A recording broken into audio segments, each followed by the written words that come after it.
সবাই বলে সংসারে মেয়ে হওয়া নাকি ভালো না। মানে ছেলের আশাই সবাই সবসময় করে। কই, আমার তো এমনটা মনে হয়নি কখনো।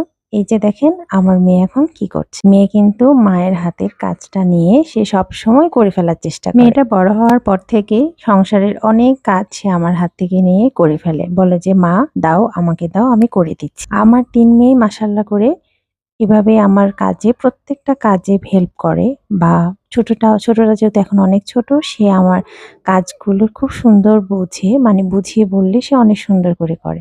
আর বড়টার কথা তো অতুলনীয়, সে প্রত্যেকটা কাজে আমার সাথে হেল্প না করলে মনে হয় আমার কষ্টটাই সার্থক হতো না। আর মেছোটা এই যে দেখেন কি করছে আমার সাথে।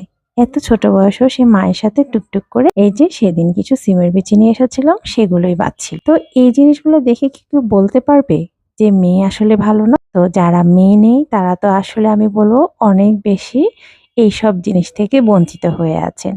যাই হোক, আল্লাহ যাকে যেটা দিয়েছে সেটা নিয়ে আসলে সন্তুষ্ট হওয়া উচিত। আমার যে ছেলে নেই সেটা নিয়েও আমার দুঃখ নেই, কারণ আমার মেয়েরা আলহামদুলিল্লাহ আমার জন্য অনেক বেশি আশীর্বাদ। আর যাদের ছেলে রয়েছেন তারাও বলবো ভাগ্যবতী, কারণ তাদের ছেলেরাও কিন্তু তাদের কাছে আশীর্বাদ। তো যার সন্তানকে নিয়ে সেই প্রাউড ফিল করা উচিত। কারো সন্তান নেই বলে, মানে ছেলে বা মেয়ে নেই বলে তাকে কখনোই অবহেলা করা উচিত নয়, কারণ প্রত্যেকটা সন্তানই তার বাবা মায়ের কাছে অনেক বেশি স্পেশাল। যেমনটা আমরা ছোটবেলায় ছিলাম আমাদের বাবা মায়ের কাছে, আর এখন আমার সন্তানেরা আমার কাছে স্পেশাল, ঠিক সবার মতো করে।